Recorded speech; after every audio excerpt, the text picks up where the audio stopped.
நீங்க கீழே போங்க, நான் வரேன். இல்ல, நான் உங்ககிட்ட கொஞ்சம் தனியா பேசணும். அதுக்கு இந்த ஸ்பாட் ஓகே தான். சொல்லுப்பா என்ன இல்ல சார், ஒரு நல்ல விஷயம். நல்ல விஷயமா? ஆமா சொல்லுங்க. இந்தாங்க சார் சாக்லேட். சாக்லேட்டா? ஆபீஸ்ல ஏதாச்சும் ப்ராப்ளமா? ஒன்னும் அபிஷியல் இல்ல, பர்சனல்.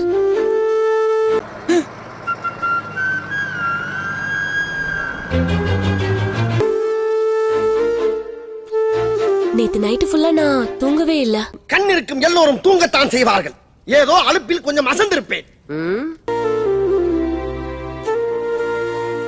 ஏங்க ஏதாச்சும் உடம்பு சரியில்லையா? வரேன்னு சொன்னா இந்த மாதிரி காமெடி எல்லாம் பண்ணாதீங்க. அப்புறம் நான் வேற மாதிரி மண்டை சூடாகி வேற மாதிரி நான் ஆயிருவேனே. I'm in love with you, Sathya.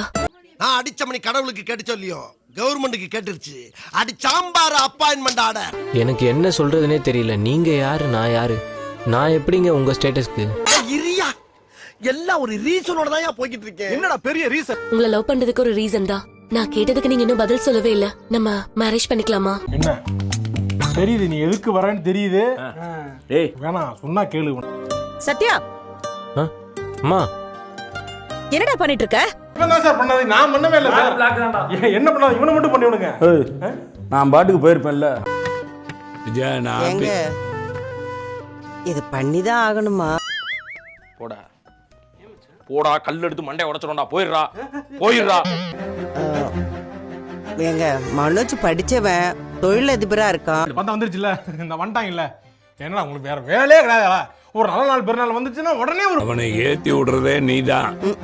தொழில் பண்றேன்னு ஊரை சுத்தி கடை வாங்கி வச்சிருக்கான். வீர்ல பாதியை வாங்கி குடிக்கிறதுக்கு வந்திருக்க. இதுல எனக்கு பில்டப். டேய், மொத்த மாதிரி படிக்காதவங்க கூட்டத்தோட கூட்டமா இருந்துட்டு போவாங்க. ஒவ்வொருத்தரும் சொல்றாங்கன்னா அவங்கள பத்தி நீ பேசு. எங்க பேசினாலும் சுத்தி சுத்தி என்கிட்ட வராத.